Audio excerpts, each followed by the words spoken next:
কি আমার ব্রাহ্মণ্যবাদের ধর্ম পালন করেই আমি ইসলামের বিভিন্ন নিয়ম অনুসরণ করতে পারবো? স্যার, আমি আপনার অনেক বক্তৃতাই দেখেছি, যেমন ইসলাম ও হিন্দু ধর্মের মধ্যে সাদৃশ্য এবং আরো অনেকগুলো। আপনার বক্তৃতা আমি খুবই পছন্দ করি। বোন খুব সুন্দর একটা প্রশ্ন করলেন।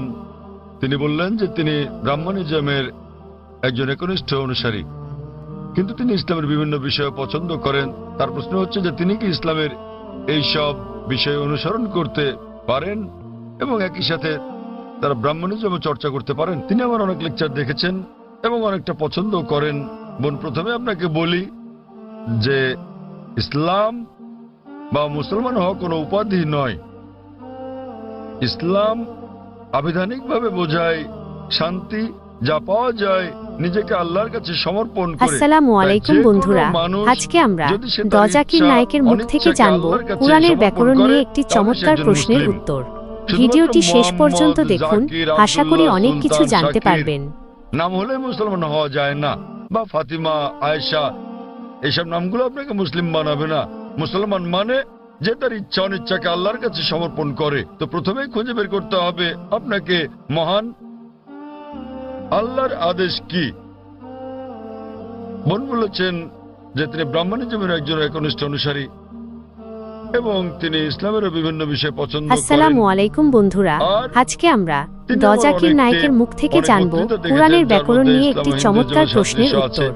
ভিডিওটি শেষ পর্যন্ত দেখুন, আশা করি অনেক কিছু জানতে পারবেন। আসসালামু আলাইকুম বন্ধুরা, আজকে আমরা দজাকির নায়কের মুখ থেকে জানব কুরআনের ব্যাকরণ নিয়ে একটি চমৎকার প্রশ্নের উত্তর।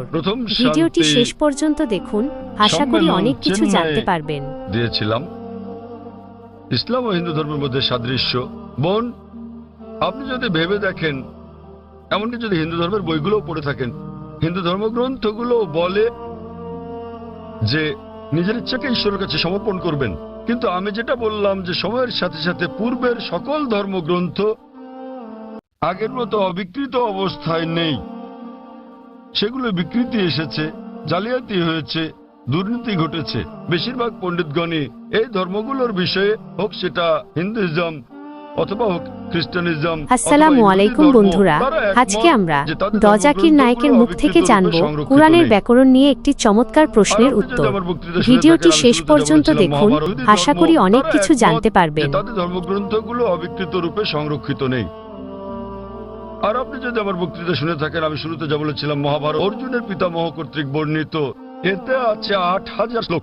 এরপর সময়ের সাথে সাথে পরিবর্তিত হতে হতে এতে চলে এলো ২৪,০০০ শ্লোক। এখন এর মধ্যে আছে ১ লক্ষেরও বেশি, ১ লক্ষের বেশি শ্লোক। এটি কার কথা? মহাভারতের পণ্ডিতগণের। তো সময়ের সাথে সাথে সেগুলো তো হস্তক্ষেপ হয়েছে।